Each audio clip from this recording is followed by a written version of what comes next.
Welcome into Steelers Talk. I'm your host, Jack Sperry. Thank you guys so much for joining me here. And we got a lot to talk about on today's edition of Steelers News and Rumors. First up on today's show, we're going to be talking about the Baltimore Ravens getting some more bad news when it comes to Lamar Jackson on the injury front and how that affects the Pittsburgh Steelers moving forward. Then we'll talk about how the Pittsburgh Steelers are planning on handling Jalen Ramsey's absence from the lineup.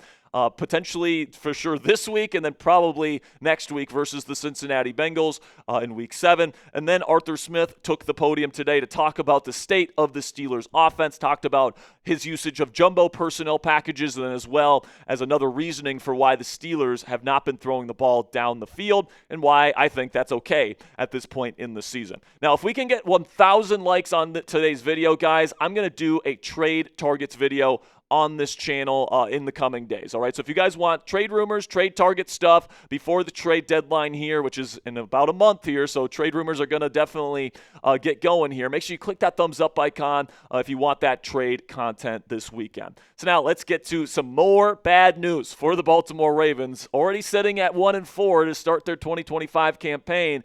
And now as they look ahead to this week's matchup at home versus the Los Angeles Rams, it's looking like Lamar Jackson will be missing yet another week. It sounds like the Ravens want to be a little bit cautious with Lamar and his hamstring injury as they have a bye next week. So just get through this week, get back to 100% health, and then hopefully, for their sake, Lamar Jackson can be back to being the elite MVP caliber quarterback that we have become accustomed to him being over the last several seasons. But listen, man, without Lamar Jackson, the Ravens are pretty heavy underdogs versus the Los Angeles Rams, even at home this week. Los Angeles has looked pretty darn good so far this season, even though they've had a couple of tough losses, in kind of close games this year. Los Angeles is humming on offense with Matthew Stafford finding both Puka Nacua and Devontae Adams. Kyren Williams, when he can hold on to the football, has been very efficient. And then on defense, they can win the line of scrimmage on that side of the ball as well with Jared Verse and company getting after opposing quarterbacks. So Los Angeles is a legitimate Super Bowl contender on the NFC side,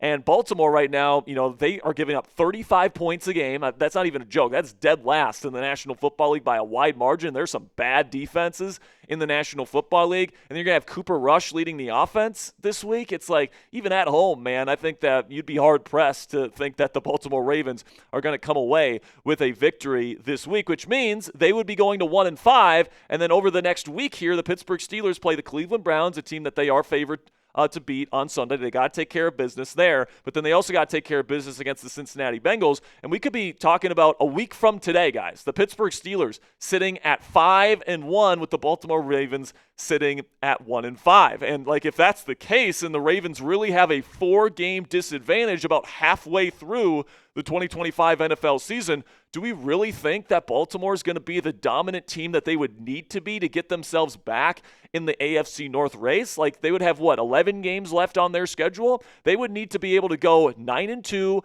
just get back to, 10 wins? And then, if they could go 8-3 and still miss the playoffs at 9-8. Usually 9-8 might get you that number 7 seed, but sometimes it doesn't. Usually over the last few years, you've needed 10 wins to get into the NFL playoffs. And, unless the Pittsburgh Steelers just completely collapse, it seems like if you start the year 1-5 and the Ravens can't turn it around immediately after the bye week, their season could be over in very short order. But don't get me wrong, guys. The people inside the Pittsburgh Steelers building, the players and the coaches, they can't put their foot off the gas pedal. They still have Lamar Jackson. They still have Derrick Henry. They still have a lot of talent on that roster. And once they get healthier down the stretch, you can't give away games to teams that you should beat, like the Cleveland Browns and like the Cincinnati Bengals, if you are the Pittsburgh Steelers.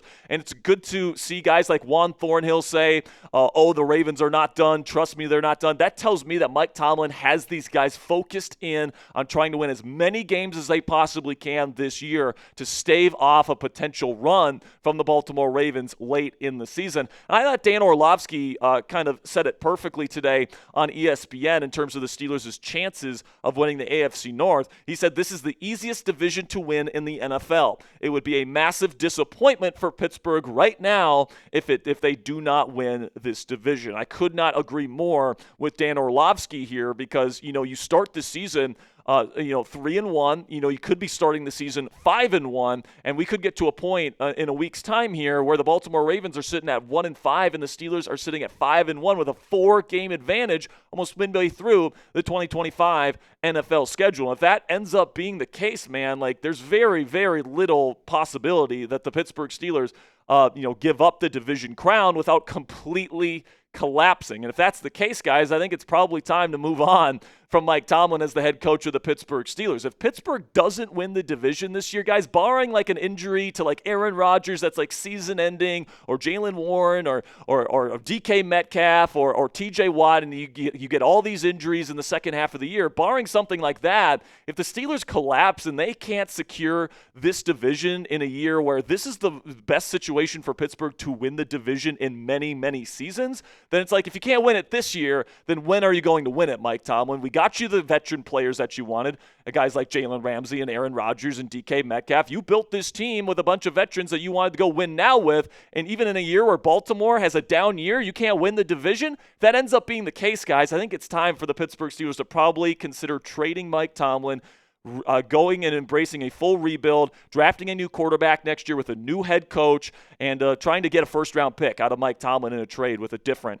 NFL franchise. So let me know what you guys think. Down there in the comment section was the percent chance that the Steelers win the AFC North this year. Put it on a scale of 0 to 100 for me down there in the comment section. 0 meaning no chance they win the division, to 100 meaning it's already locked up. Let me know what you guys think down there in the comment section. For me, I have to give the Steelers somewhere between an 80 and 85% chance right now. There's always an opportunity for the Steelers to collapse or have injuries or stuff like that, or for the Ravens to completely turn around their season and be the best team in football down the stretch. But right now, I think at this point, we'd be pretty disappointed if the Pittsburgh Steelers don't capitalize and win this division. This will be the pinned comment on today's show. So in just a second here, I'm going to tell you about our sponsor today. While I talk about our sponsor, go down there in the comment section and let me know how likely it is the Steelers win the division this season. Now let's have a word from our sponsor today at PrizePicks. And you and I, we make decisions every single day, but not all those decisions get you paid. But when you download the PrizePicks app on your phone for free today, you guys can actually get paid for your correct decisions. Don't miss any of the excitement this season on PrizePicks, where it's good to be right. Football season is finally here, and you better believe I'll be getting my PrizePicks lineups in all season long. PrizePicks is super simple to play. Just pick more than or less than on 2 to 6 players' stat projections. And if you get your picks right, you could cash in. PrizePicks also puts their users first, so all withdrawals are fast, safe, and secure. And PrizePicks also offers Venmo, Apple Pay, MasterCard, and more for quick and easy deposits into your account this football season. And a new feature from PrizePicks that I absolutely love is injury reboots. If one of your players leaves the game in the first half and does not return, PrizePicks will not count that as a loss. So you guys can take a look at my PrizePicks projection for Thursday Night Football tonight between the Eagles and Giants. I'm taking the less on receiving yards for A.J. Brown, the more on rushing attempts for Jalen Hurts, the more on Jackson Dart pass completions, and the more on Saquon Barkley touchdowns. So if you guys want to get in on the action here tonight or during any time during Week 6 here, download the app today. Use code CLNS to get $50 in lineups after you play your first $5 lineup. That's code CLNS to get $50 in lineups after you play your first $5 lineup. PrizePicks, it's good to be right.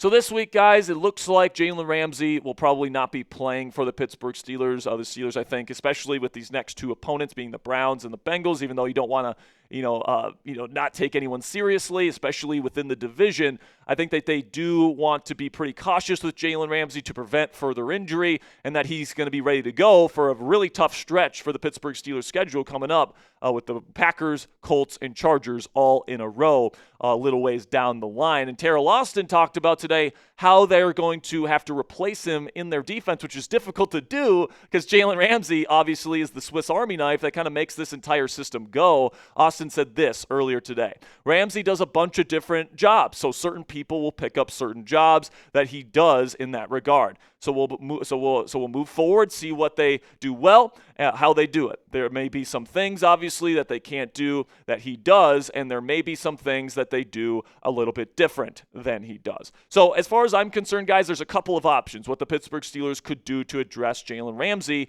who is their nickel defender. All right, number one is you could just plug and play Brandon Echols in the slot. He played there quite a bit when Ramsey was taking practices off in Latrobe, And, he played perfectly fine there. He's played both inside and outside all throughout his career. One of the benefits of having a guy like Brandon Nichols is that he can play both inside and outside. So, you could just plug him in there, and you can keep Deshaun Elliott and Juan Thornhill and Jordan Clark on the back end at safety. But I think what I would prefer here, guys, is I would rather go with this second option, which is I would play Deshaun Elliott as the quote-unquote big nickel. That's what they call Jalen inside this defense, is that big nickel. And honestly, they already use Deshaun Elliott quite a bit in a similar type of role. They blitzed Deshaun 20 times versus the Minnesota Vikings in Ireland, and, the Steelers do ask their nickel to blitz quite a bit. So, I don't think it's going to be that big of a switch for Deshaun Elliott, who has played in the slot and has played nickel before in his NFL career, to be able to play this role over the next 2 weeks.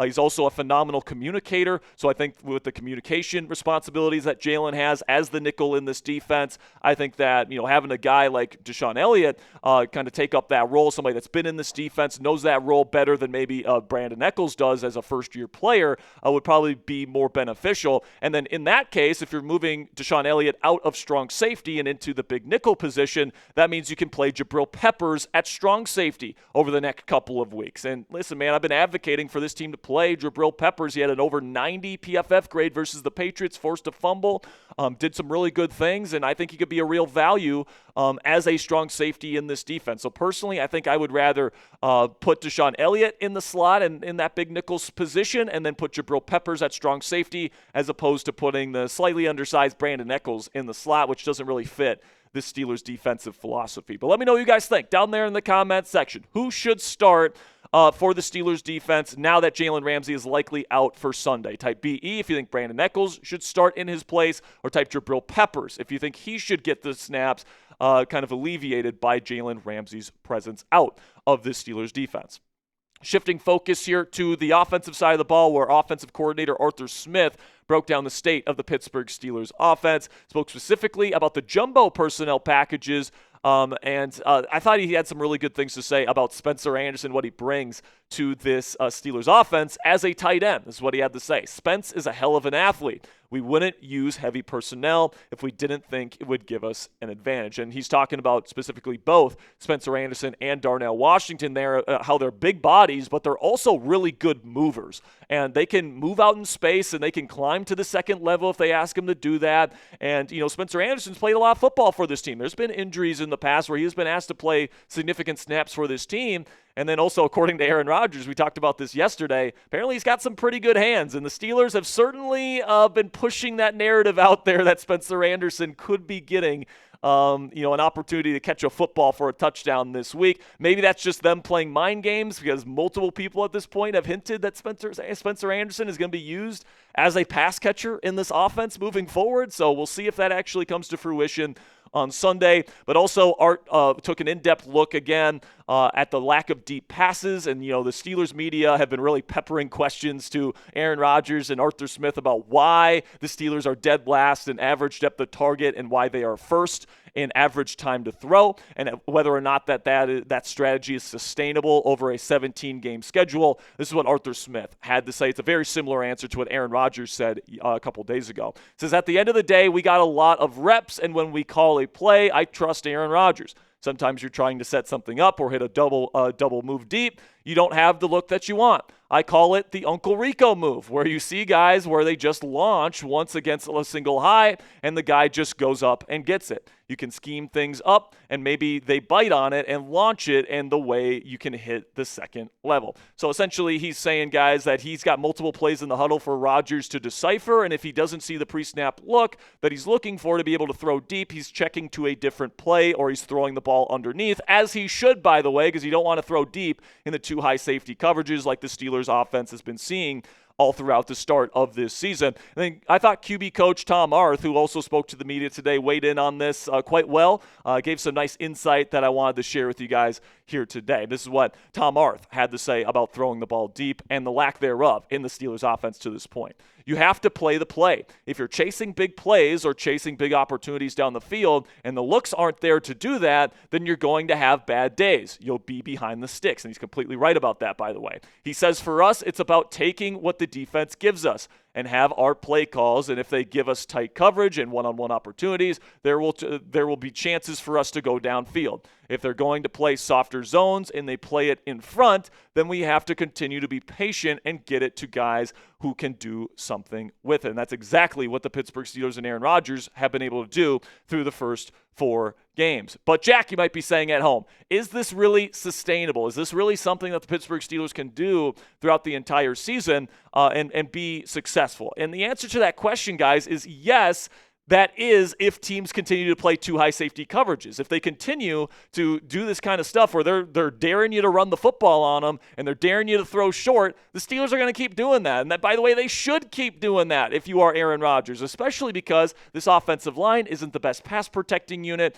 So getting the ball out fast and to dynamic playmakers like DK Metcalf, who leads the league in yards after the catch right now, by the way, Jonnu Smith, who is a designated kind of yak threat as well, and then Jalen Warren, who's an excellent receiver back. Like, the Steelers' offense is kind of built to run this kind of offense if teams continue to play 2 high safety structures. Now, I say I think here because there is the possibility that if teams start playing 1 high and 0 high safety coverages and the Steelers start throwing the ball down the field more often, it's possible that they just aren't efficient throwing the ball down the field. And if that's the case, we can have a different discussion. But frankly, guys, defenses haven't been playing the Steelers with enough 1 and 0 high safety coverages to know whether or not this team can throw the ball down the field. But everything that I've seen from Aaron Rodgers, with his zip on his fastball, his ability to throw deep down the field when we have seen it so far, he has been pinpoint accurate. He's been really good with it. So there's no reason for me to believe that the Steelers passing attack can't be able to do both. When teams want to play 2 high safety coverages, they can play the yak game. They can get the ball out quickly. They can do all this stuff.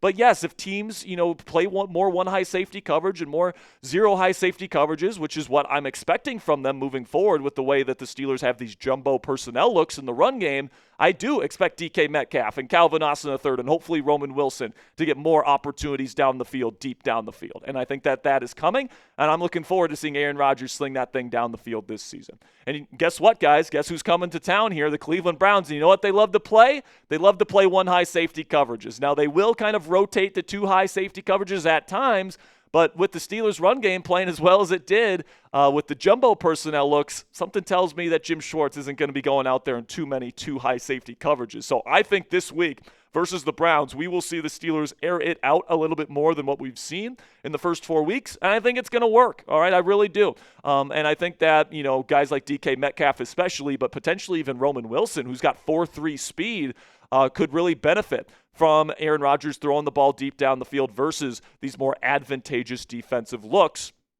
that I think that are going to be coming the Steelers' way here this weekend. So what say you guys? Let me know down there in the comment section. Is Pittsburgh's passing game, quote-unquote, sustainable? Give me a yes or a no down there in the comment section. For me, the answer to that question is yes, but let me know what you guys think down there in the comment section. That'll be it for today's edition of Steelers News and Rumors. Make sure you click that subscribe button if you haven't already. We got more Steelers content coming your way over the weekend. We got the final injury report coming up over the weekend. We've got a bunch of stuff that's going to be coming out as well in terms of content. So make sure you guys click that subscribe button if you haven't already. Till next time, guys, here we go, Steelers.